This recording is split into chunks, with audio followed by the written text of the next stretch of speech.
Bueno, pues buenas noches para todos. Bienvenidos a Buenas nuestro, noches, Buenas padre. noches, Buenas padre. noches, Angelito. bienvenidos Buenas a noches, nuestro padre. habitual encuentro. Hoy especialmente motivados por el anhelo grande de crecer en la cercanía, en la amistad con nuestro Dios a través de la palabra que es la savia que debe alimentar toda nuestra experiencia de fe, todo anhelo de dar frutos en nuestra vida cristiana. Uniéndonos también hoy al Papa que nos ha invitado a esta jornada de oración, de ayuno por la paz en Israel, orando también por este Pentecostés que está viviendo la Iglesia con el sínodo de la sinodalidad, anhelando crecer en nuestro espíritu misionero, en nuestro amor al Santo Rosario, que estas intenciones las llevemos a la oración al vivir hoy nuestro encuentro con la palabra. Iniciemos nuestro encuentro en el nombre del Padre, del Hijo, del Espíritu Santo. Amén. Amén. Bienvenidos. Muchas gracias, Padre Nacho.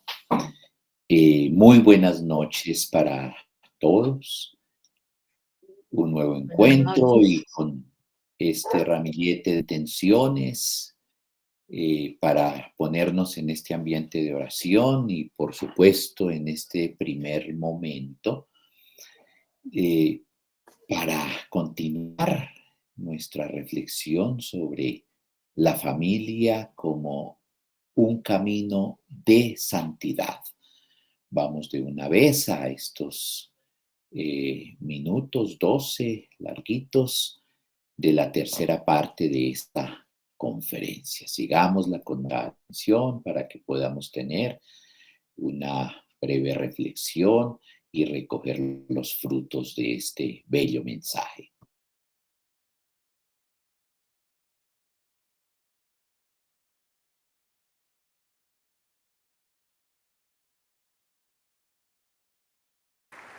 Buongiorno. Buenos días. Nosotros no conocimos a los beatos Luigi y María Beltrame Quattrocchi porque ambos murieron cuando aún no habíamos nacido. La última en fallecer fue María en 1965 y sin embargo podemos afirmar que fueron ellos los que nos animaron, los que nos dieron el último empujón para llegar al sacramento del matrimonio a través de su hija Enriqueta, que ahora es venerable, a la que conocimos bien, en cambio.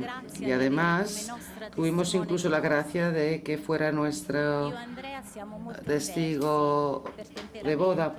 Andrea y yo somos muy diferentes, no solo por nuestros temperamentos, sino también como formación, porque hemos tenido unos caminos de vida muy diferentes. Yo crecí a la sombra de los campanarios, sobre todo de los monasterios. Diciamo un po' meno. E per questo, dopo anni di fidanzamento più o meno burrascoso, de noviazgo más o menos tormentado, necesitamos un tiempo para acercarnos y armonizar un poco nuestra situación. Al llegar al umbral del matrimonio, a mí me entraron mil dudas y miedos, estaba bastante confundida y me encontré bloqueada, me bloqueé. Así que fuimos juntos en peregrinación a la tumba de los Beltrame Quattrocchi. Mi padre era muy devoto de estos santos, siempre guardaba una imagen de ellos en su cartera, una estampa. Y fuimos para pedirles luz y discernimiento. Y a la vuelta de aquella peregrinación, con un toque de audacia, nos atrevimos a llamar a la puerta del piso de Via de Peretis en Roma, la casa donde había vivido el matrimonio beato y donde su hija menor, Enriqueta, seguía viviendo en aquel entonces, transmitiendo su mensaje y también su testimonio. Con Enriqueta, esa casa, como siempre había sido con sus padres, seguía siendo extraordinariamente abierta a todos y de forma incondicional, junto sobre todo con los corazones de los que allí vivían. En aquel piso se impuso una evidencia ante nosotros. El matrimonio es un camino de santidad. Bueno, lo sabíamos también antes, por supuesto, en teoría, en abstracto, habíamos escuchado esta afirmación decenas de veces en la catequesis, en el curso prematrimonial, en la parroquia, pero concretamente, sin embargo, esta verdad que sonaba muy bien, me gustaba, nos gustaba, parecía difícil de realizar, nos parecía difícil. ¿Cómo aunar el absoluto, compaginar el absoluto de Dios, lo absoluto de Dios, la primacía de Dios? Solo Dios basta, ese benedictino que yo había conocido gracias a mis amigos monjes con la vida frenética de una familia. Y aún más difícil, ¿cómo hacerlo teniendo al lado un marido que no tenía esta sed monástica absoluta, tenía poca experiencia de todo ello? Así que la vida matrimonial, lejos de llevarnos a centrar nuestras existencias en torno a un unicum, por lo contrario, las habría dispersado, desintegrado en miles de problemas, pensamientos, compromisos, carreras aquí y allá, horarios de la vida cotidiana de una familia, sobre todo hoy y sobre todo en una ciudad caótica como Roma. Y sin embargo, en aquella casa romana de Via de Pretis era evidente que Marta y María podían coexistir, convivir, entrelazarse, armonizar, fundirse y mezclarse sin ninguna oposición. Tal vez fue Enriqueta, allí en ese piso, la que siguió haciendo realidad lo que San Juan Pablo II dijo de su madre el día de su beatificación. Con su profunda vida interior, en una vida sencilla y ordinaria, miraba a ese único centro del que sacar fuerzas de cohesión. O bien, allí todo, incluso lo más cotidiano y banal, entre la vajilla, la mesa, la cocina, los objetos cotidianos de la beata que aún utilizaba Enriqueta, se percibía la profundidad de la fe con la que se miraba y se vivía todo, hasta el punto de que a veces da vértigo en las conversaciones con Enriqueta. Tal vez fuera lo que María llamaba fidelidad en lo mínimo, y eso se veía en todo lo ordinario de esa casa, que se convertía en una especie de representación plástica de la misma.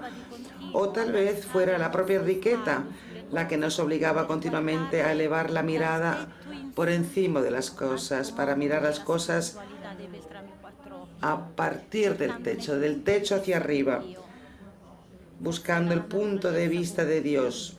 Igual o que fuera la naturaleza con la que allí, sentados en torno a la misma mesa, se pasaba tranquilamente de los macarrones con salsa rosario, con tomate rosario, que Enriqueta rezaba con intensidad mística, o bien esa cálida acogida familiar que abrazaba a todo el que entraba en aquel piso y que ni siquiera la enfermedad de Enriqueta, incluso en su fase terminal, cuando ya estaba postrada en la cama, conseguía minar en lo más mínimo.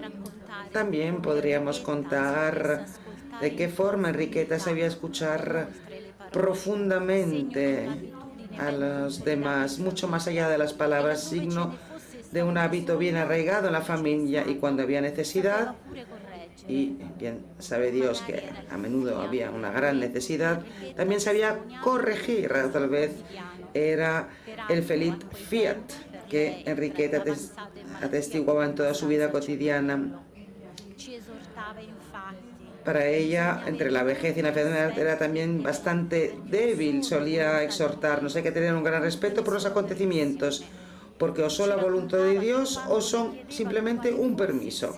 Y contaba que cuando le preguntaban cuál era el secreto de la santidad de sus padres, ella contestaba que el secreto residía simplemente en tratar de hacer siempre la voluntad de Dios. En fin, nosotros no podemos decir exactamente cuál era el motivo, pero lo que se veía claramente es que Dios y la vida cotidiana allí estaban en todo profundamente entrelazados. Tan entrelazados que lo que la Beata María escribió de su relación con su marido en el folleto La urdimbre y la trama, que hemos regalado a los invitados de nuestra boda, podría decirse también de la vida cotidiana de esa familia con el Señor. Te das cuenta de que la trama es hilo a hilo, dependiendo de la urdidumbre. Te das cuenta de que Él era la base y el soporte de todo, la inspiración de todo, de toda actividad y de todo deseo. Después de nuestro matrimonio, inmediatamente quisimos llevar nuestra familia a la plenitud con hijos. Pero, aunque habíamos realizado todos los exámenes médicos en el Hospital Gemelli, donde nos aseguraban que todo estaba bien, para ambos los niños no llegaban. Pasaron meses, luego años, pero ni la sombra de un embarazo, y empezaban a llegar consejos y presiones de los amigos y colegas que nos decían, bueno, la única solución es la fecundación in vitro, pero de nuevo, incluso en esta elección, el ejemplo de la familia Beltrame Quattiocchi volvió a iluminarnos y a mostrarnos con decisión otro camino. Sabíamos bien, de hecho, que nuestra Enriqueta había podido estar allí para acompañarnos a la boda porque sus padres, casi 100 años antes, Enriqueta murió con 98 años, decidieron no abortarla. A pesar de las fuertes presiones de los médicos, el embarazo de María, de hecho, era fuertemente de riesgo y según las previsiones clínicas, si no hubiera abortado lo antes posible, habría sido una muerte prácticamente segura y le daban al 99% la muerte para ambas. Para salvar al menos la vida de la madre había que interrumpir el embarazo.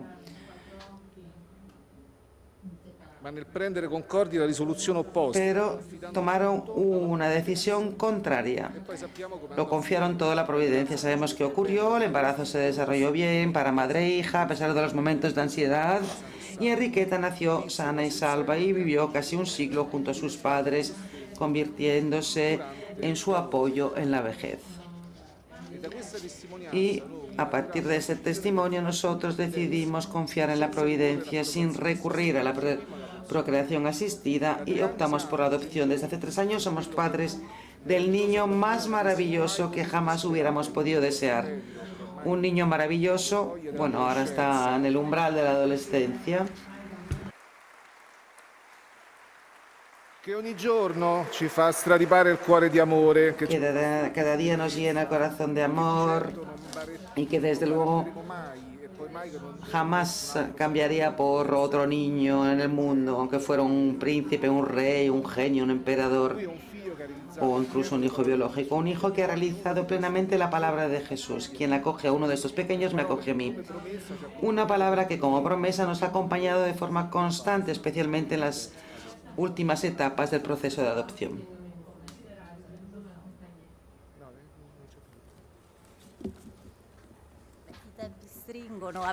Hay poco tiempo, tenemos poco tiempo. Pensábamos contarles también que al adoptar a nuestro hijo hemos tratado de seguir las indicaciones de la Beata María, de mirar todo por encima del techo hacia arriba, porque lo vemos todo así, estamos todo el día ocupados entre logopedia, música, además, pero a menudo nos olvidamos de pensar en la formación espiritual, así que hay que mirar del techo hacia arriba, que es los cónyuges Quattrocchi son sin duda alguna una gran inspiración y tratamos de aplicar esta sabiduría también a Robert. Esto es todo. Gracias. Grazie. Alleluia.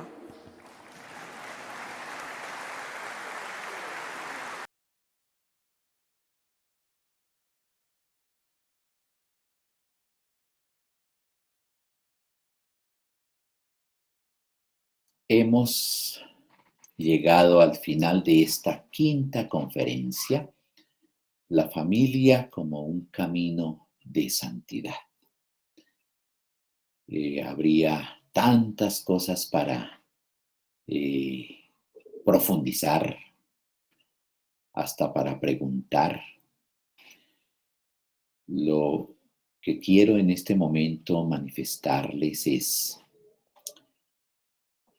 el matrimonio encierra un gran misterio.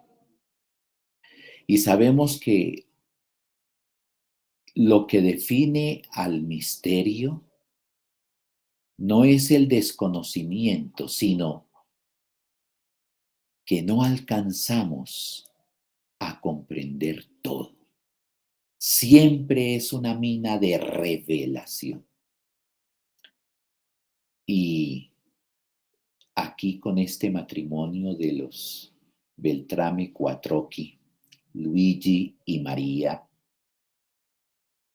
es como la primera vez en la historia cercana a nosotros que se presenta a un matrimonio en camino de canonización, ya beatos. Y con este testimonio de Andrés, en italiano Andrés se dice Andrea. Entonces cuando leímos allá el matrimonio de Andrea y Patricia, uno si no conoce esto pues puede quedar despistado. Él se llama Andrés y ella Patricia.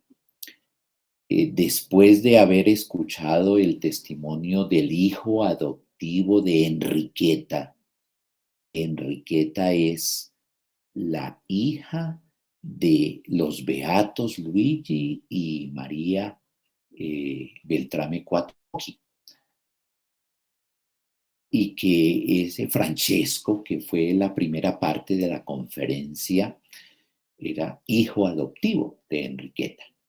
Tampoco conoció a sus abuelos adoptivos, como tampoco este matrimonio conocieron a los Beltrame Quattrocchi. Pero allí mencionaron que Juan Pablo II, San Juan Pablo II los había beatificado. Entonces, antes de dar la palabra, si nos quieren expresar alguna inquietud, eso es lo que quiero decirles, que el matrimonio sacramento esconde un profundo misterio. Y por eso San Pablo menciona el gran misterio de Cristo y la Iglesia. Y hablando del gran misterio de Cristo y la Iglesia, San Pablo se refiere a los esposos y a las esposas. Y también se refiere a los hijos en la carta de San Pablo a los Efesios.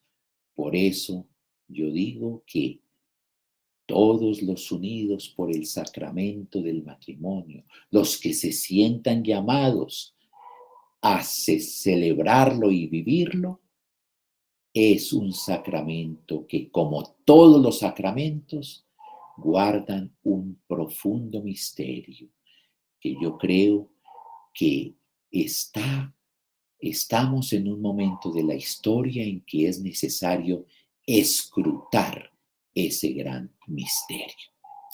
Como les he venido anunciando, ya nos encontramos en los últimos como aportes del 10º Encuentro Mundial de Familias. Yo creo que la próxima vez vamos a tener la homilía del Papa Francisco al finalizar el encuentro. Y por supuesto debemos entrar en un discernimiento de cómo aprovechamos los frutos de todas estas exposiciones en un momento precisamente en que se encuentra en una gran confusión la humanidad y también al interior de la Iglesia, de la misión de la familia y del matrimonio. De tal manera que a mí siempre me ha rondado en mi mente y en mi corazón el aporte que San Juan Pablo II hizo a la Iglesia con 129 catequesis que se han denominado clásicamente como de la teología del cuerpo. Y yo perfectamente le añado que no solamente es la teología del cuerpo, sino la teología de la sexualidad.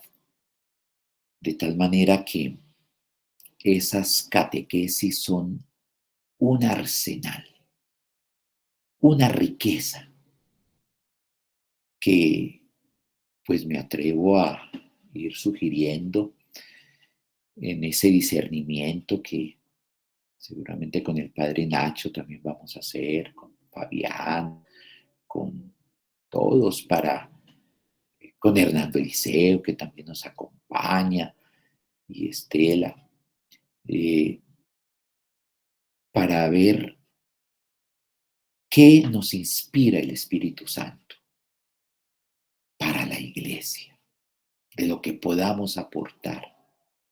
Vemos cómo tanto los noviazgos como los matrimonios jóvenes necesitan acompañamiento, necesitan profundización, necesitan evangelización.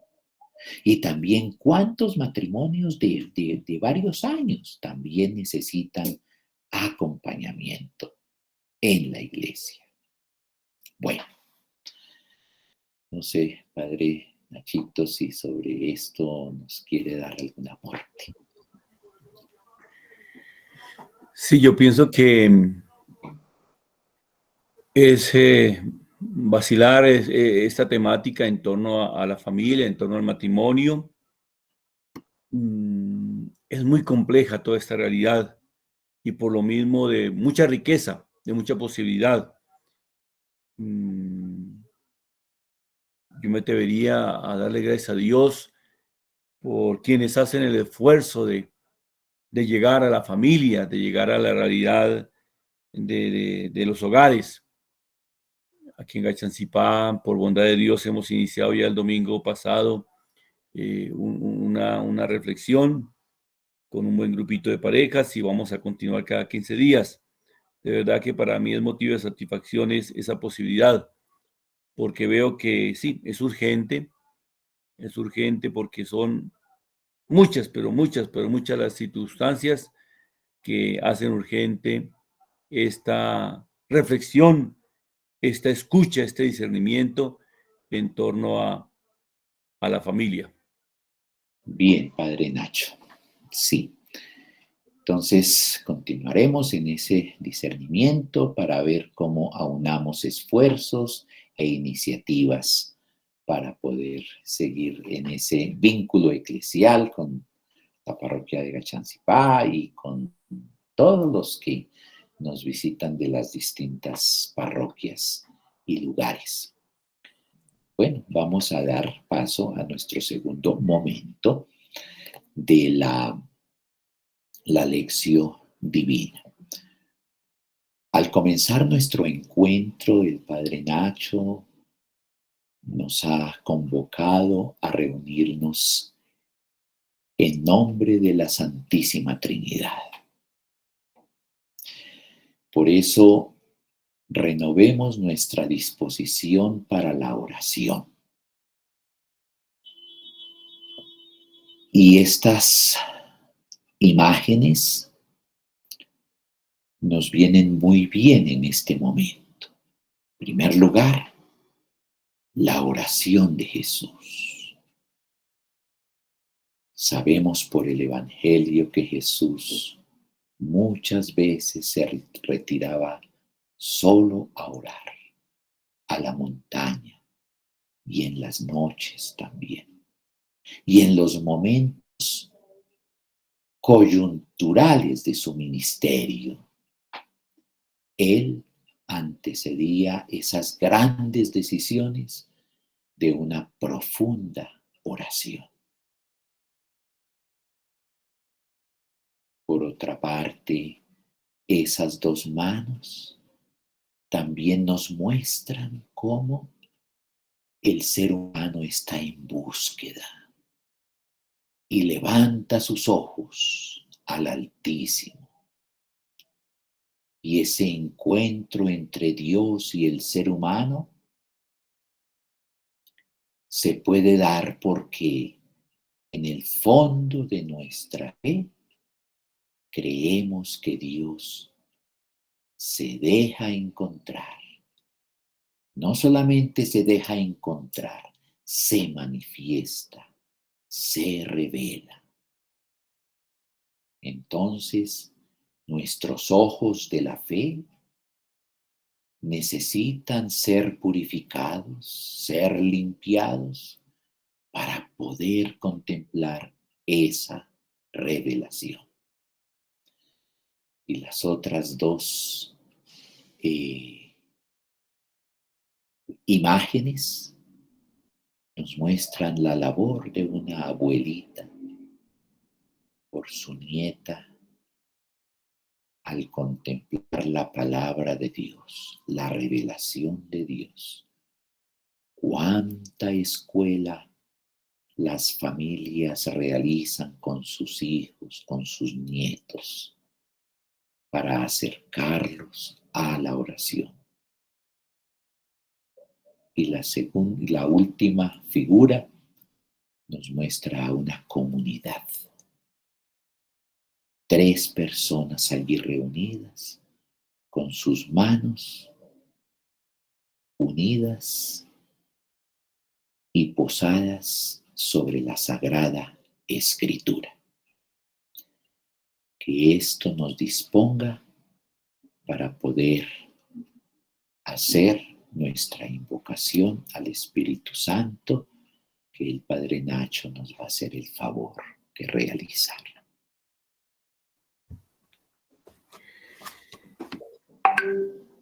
Dejemos, queridos hermanos, que el Espíritu de Dios, que ha inspirado la Escritura, nos inspire en este momento, en la lectura, en la meditación, en el llevar a la vida esta palabra, que como nos dice el Evangelio de Juan en el capítulo 15, esa imagen que Jesús mismo utilizó de la vida y los sarmientos, haciendo alusión a la savia que se necesita para que los sarmientos, las ramas, den fruto, unidas al tronco, que el Espíritu de Dios sea el que haga posible que esta savia corra, que esta palabra corra, que esta palabra escuchada, meditada, orada, nos lleve a poder dar esos frutos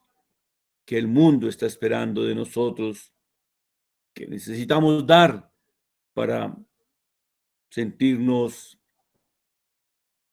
constructores del reino donde nos encontremos.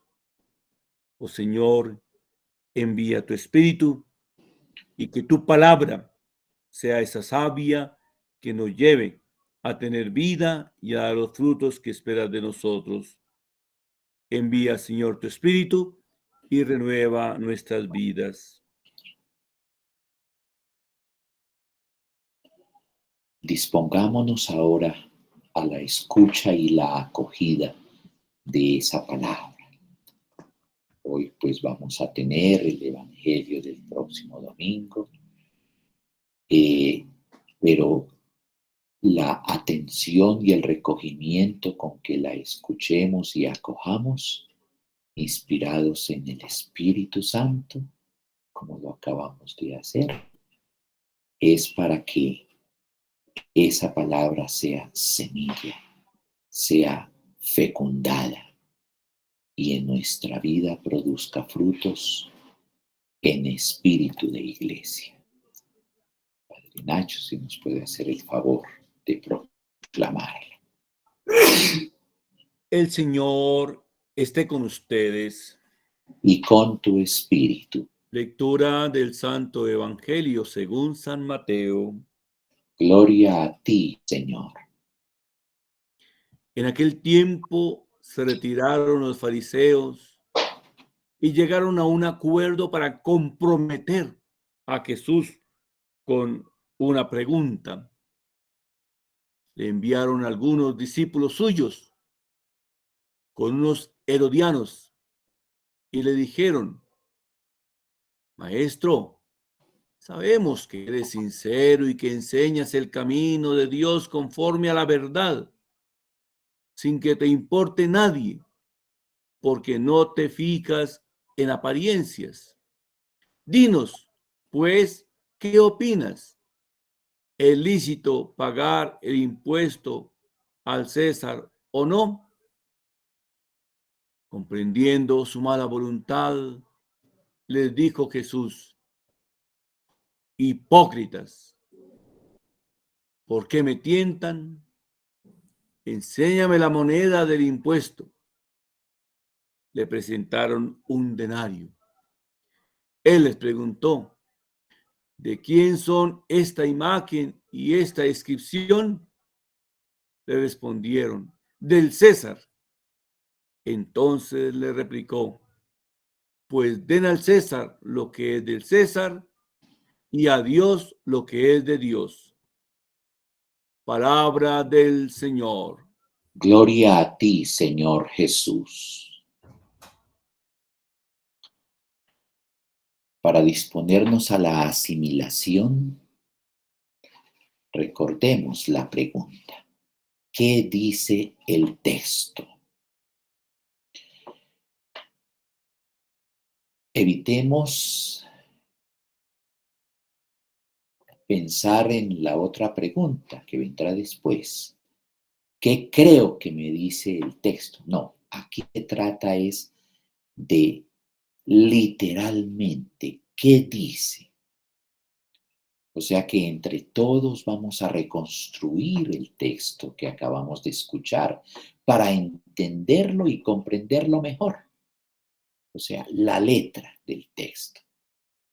Si hay figuras allí, los personajes, el contexto en el que se da, todo eso lo vamos a tener en cuenta. Por eso va a quedar visualizado el texto para que entre todos, cada uno, la palabra o la frase que más le haya llegado, que más le haya calado en su corazón, la pueda decir en voz alta.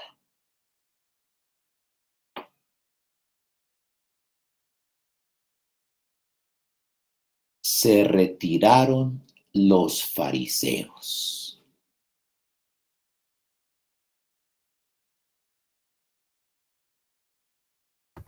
Llegaron a un acuerdo.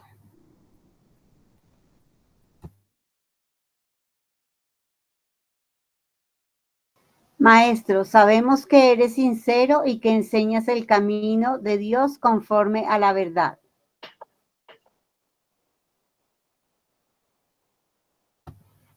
Sin que te importe nadie.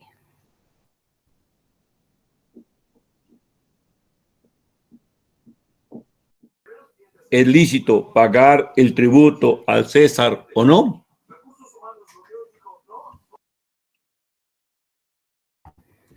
Comprendiendo su mala voluntad.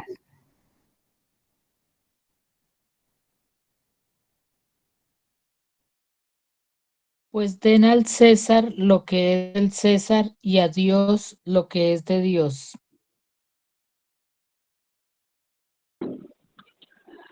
Hipócritas, ¿por qué me tientan?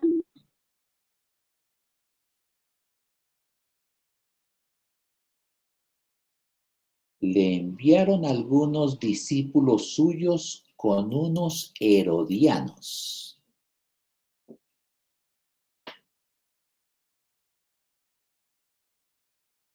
Como para entretejer estas puntadas que hemos dado, observemos que el retiro de los fariseos está enlazando con algo que venía antes del texto, o sea que ya se habían encontrado los fariseos con Jesús y se fueron, pero para ponerse de acuerdo en poner a prueba a Jesús, en tentarlo. Y quienes se acercan ahora a Jesús son unos discípulos de los fariseos, pero con unos herodianos. Si son discípulos de los fariseos, son de las autoridades religiosas. Si son unos herodianos, entonces son del ambiente político, los partidarios del rey Herodes. Ahí se ve que están como urdiendo una trampa, la pregunta. Y precisamente viene la pregunta que es querer introducir a Jesús en el ámbito de la política para ponerle un caso de relación con el Imperio Romano, el impuesto al César. Jesús le sale adelante. Ahí dice que enséñame la moneda del impuesto.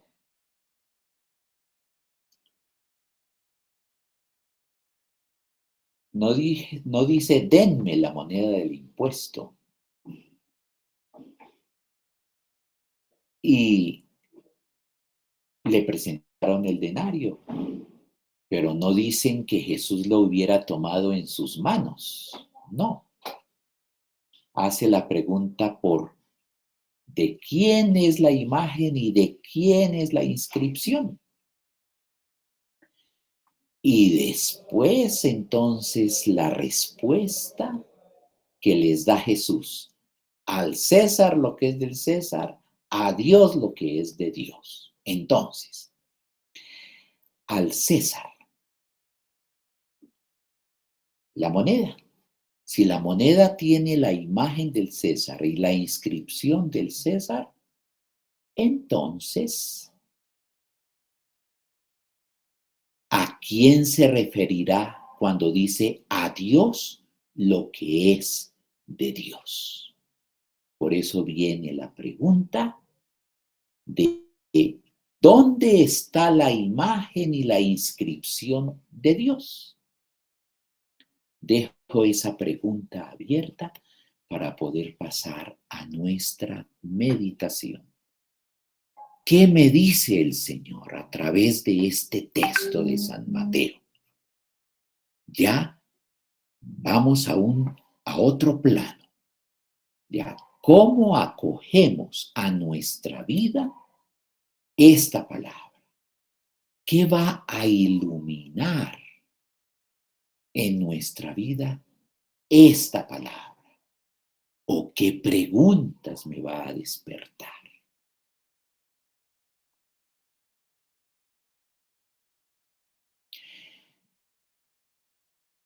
Voy a dejar precisamente esa pregunta que acabé de hacer en la asimilación. ¿Habrá alguien o algo que tenga la imagen y la inscripción de Dios? Está abierta la pregunta. Yo creo que sí. Eso que de pronto en el bautismo ya quedamos inscritos pues en el libro de la vida y con ese sello que es como una impronta, pues pienso que es como la respuesta. Bueno, Miriam, muy bien. Estamos encaminados. Recordemos lo que dice el libro del Génesis en el relato de la creación. Recordemos las palabras. ¿Quién las quiere recordar?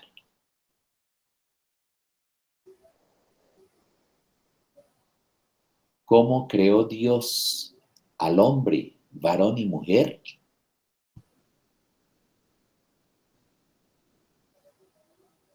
A su imagen y semejanza. Ahí está, María Inés, sí. A su imagen y semejanza. Luego, todos los seres humanos, cualquiera que sea su condición, cualquiera que sea su procedencia, según la revelación bíblica, llevamos la imagen de Dios. Y precisamente en virtud de esa imagen y semejanza de Dios, somos acogidos en el bautismo. Claro, para manifestar la filiación divina. Y en esa filiación, en esa adopción que Dios nos hace en el bautismo, además de ser sus criaturas hechas a su imagen y semejanza, adquirimos y somos llamados a manifestar con nuestra vida la filiación divina. Entonces démonos cuenta cómo aquí lo que nos quiere decir este texto está encaminado en el sentido de que si la moneda con la cual se pagan los impuestos es del César porque lleva su imagen y su inscripción, se le devuelve al César. Entonces, al César lo que es del César. Pero el ser humano no le pertenece al César. No. Los gobiernos, los gobernantes no son dueños, no son amos, porque lo que les pertenece es eso del mundo de la economía, del dinero, todo eso, pero no los seres humanos que llevamos la inscripción de Dios. Bueno, entonces, sobre esto, ¿qué otros aportes podemos decir de qué nos dice el Señor en nuestra vida, para nuestra vida, con este episodio del impuesto al César? Pienso que también una actitud, una exigencia que presenta el texto al decir Jesús que lo que es del César hay que darse al César y lo que es de Dios, es el recordarnos que Él o que la fe no nos exime de nuestras responsabilidades presentes, de nuestras responsabilidades terrenas. Diríamos más bien como que es el origen de nuestras responsabilidades. Un buen cristiano debe ser un buen ciudadano. Por lo tanto, yo no puedo escudarme en que en razón de mi fe tengo derecho a no ser responsable con mis deberes cívicos, con deberes sociales donde me encuentre. Sí, yo también opino como el padre que dice que le enseña los caminos de verdad. Y pues sin alejarnos de la fe de Dios y saber la verdad de lo que es Él y tenerlo nosotros, pertenecer a Dios y ser hijos de Dios, no debemos apartarnos de nuestras responsabilidades. Entonces debemos estar pendientes de lo que nos toca, sin abusar, sin nada, sin tomar nada para nosotros, sin faltar a la responsabilidad, porque estaríamos tomando para nosotros la moneda que no es de nosotros. Entonces, eso opino. Bueno, yo pensaría también cuando hacen la lectura en hacer Jesús en su respuesta, pues el paralelo de al César lo que es del César, a Dios lo que es de Dios. Era en épocas de la vida pública de Jesús, eso sucedió. Entonces, a Dios lo que es de Dios es, él se está refiriendo a que, como decía una compañera ahí, era una impronta, a que todas las enseñanzas de parábolas que él habría hecho hasta ese momento nos calaran o le calaran a todos sus discípulos. ¿Qué hacemos hoy? Todas nuestras lecturas, todo nuestro compromiso espiritual, sea por reunión en rosarios, sea por una reunión como esta, sea en la Eucaristía cuando asistimos, es algo que debemos llevar en nuestro ser como enseñanza, practicarla para luego llegar y tener esa diferencia. Es a Dios lo que voy a llevar estas enseñanzas que me han dado el camino de Dios. Y la monedita y el trabajo y los impuestos y la cosa, eso va para otro costal, como se dice cotidianamente. Es mi posición, es lo que pienso en este momento. Gracias.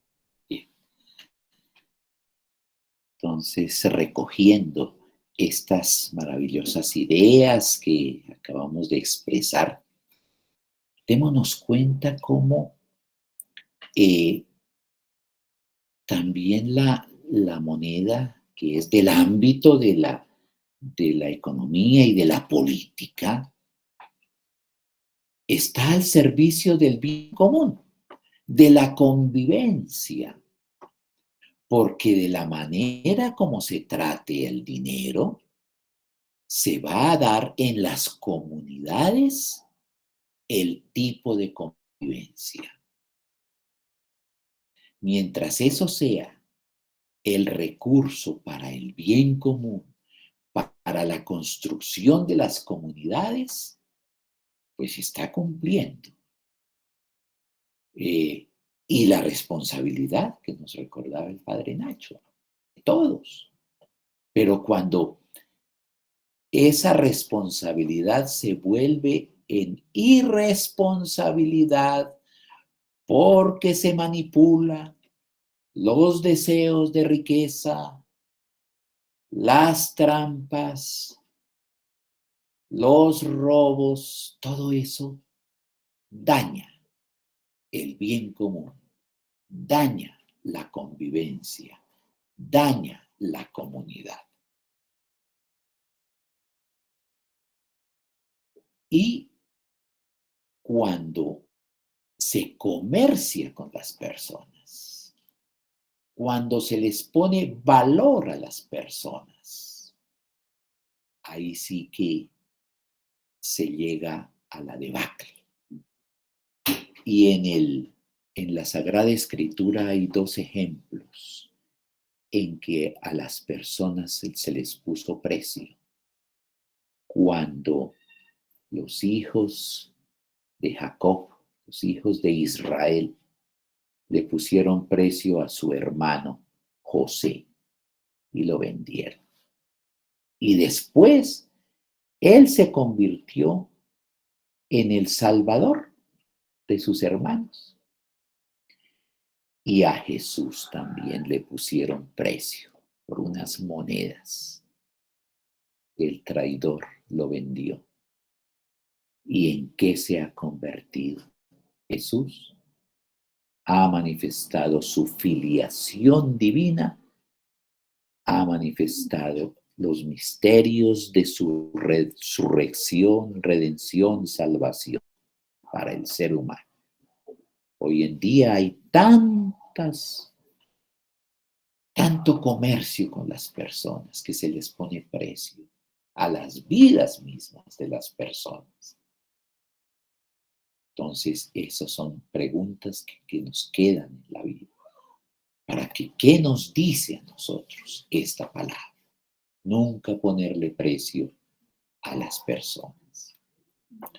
Para disponernos entonces a la oración, que es lo que le vamos a manifestar al Señor como respuesta a lo que nos está diciendo, vamos a contemplar esta imagen, una pintura sobre ese episodio.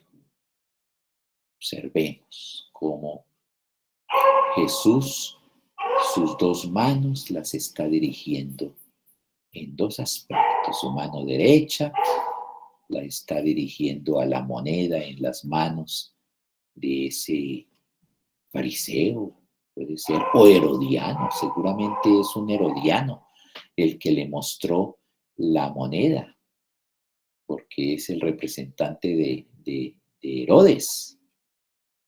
Y su otra mano la está dirigiendo a Dios, al César lo que es del César y a Dios lo que es de Dios. Señor, ayúdanos a comprender esos dos órdenes que nos entregas, el orden de lo sociopolítico y el orden del reino predicado por Jesús, que pertenece a este mundo y que pertenece, Señor, a tu reino, para que tú, que te has entregado por nosotros y te has hecho hombre por nosotros, has unido esos dos mundos y con esa unidad, con ese vínculo, nos quieres enseñar que todo lo que es de este mundo está para que caminemos a tu casa, a tu reino. Bueno, en este momento quiero pedirle al Señor perdón, porque muchas veces de pronto caen a adorar otras cosas que no son en la dependencia, en creer que puedo lograr las cosas y de pronto no me confío en Dios. Entonces rindo culto a la persona de pronto o a las cosas y debo pensar, yo le pido al Espíritu Santo que se acabe de pensar que el culto solo lo debo rendir verdaderamente a la Santísima Trinidad, a nuestro único Dios verdadero. También a practicar la justicia, la rectitud, a no fingir, a no manejar la hipocresía, ni la falsedad, ni la doblez. Te lo pido, Señor. Te lo pedimos, Señor. Te pedimos, Señor, que nos des gracia y que nos llenes de amor y nos enseñes a amarte cada día más para no ser frágiles a la tentación, para poder superar y dejar al César lo que es del César y que nosotros nos encaminemos solo a tu presencia. Te lo pedimos, Señor. Te lo pedimos, Señor. Es como un canto. Disculpa, pero Alma, creo que deberías saber que hay un montón de... Señor, quiero darte gracias por la oportunidad que nos das de sentirnos responsables de llevar adelante la historia de nuestras comunidades, de nuestros pueblos. Gracias, Señor, por recordarnos que la posibilidad mejor para llevar adelante la misión que nos encomiendas, que nos confías, es sabiendo que todo poder, toda gracia, toda posibilidad debe tenerte a ti como fuente y tender a una mayor gloria a ti. Te damos gracias, Señor. Te damos gracias, Señor. Te rogamos por los enfermos, los reclusos, los pobres y los desamparados, que nuestra caridad con ellos se haga afectiva en gestos de solidaridad cristiana. Te lo rogamos, Señor. Te lo rogamos, Señor. Esta oración que acabamos de hacer y toda la que está ya en nuestra mente y en nuestro corazón nos debe ayudar a contemplar al Señor en nuestras vidas, en nuestras historias. a contemplarlo sobre todo en las demás personas, los que sufren, por los que hemos orado, que cada día con esa disposición de abrir nuestro corazón para ayudar a los demás, también crezca esa manifestación de la imagen y semejanza de Dios que todos somos. Pero para poder cumplir con esto es necesario renovar nuestros compromisos bautismales y renovarnos cada día. Qué bueno que podamos ir progresando a lo largo de nuestra vida en ese ejercicio que cuando hicimos la oración de completas realizamos, de cada día terminarlo con un breve examen de lo que fue nuestro día, de las obras buenas que pudimos realizar. Cuando uno piensa en todo lo bueno que tuvo la gracia de realizar en un día, seguramente también se refleja lo que dejamos de hacer y hubiéramos podido hacer. Las cosas buenas que omitimos. O de pronto, las cosas malas que pudiéramos haber hecho, no solamente con las obras, sino con nuestros pensamientos, con nuestras palabras. Los pensamientos, las palabras y las acciones que no están en la misma voluntad de Dios, para que cada día también comience con renovar nuestros compromisos de ser mejores. ¿Qué mejor compromiso que en lo que hayamos podido fallar en el día anterior se convierta en compromiso al siguiente día y así de ser cada día mejores? Con estos compromisos y con esta oración que hemos hecho, para que el Padre Nacho nos haga la oración final y la bendición.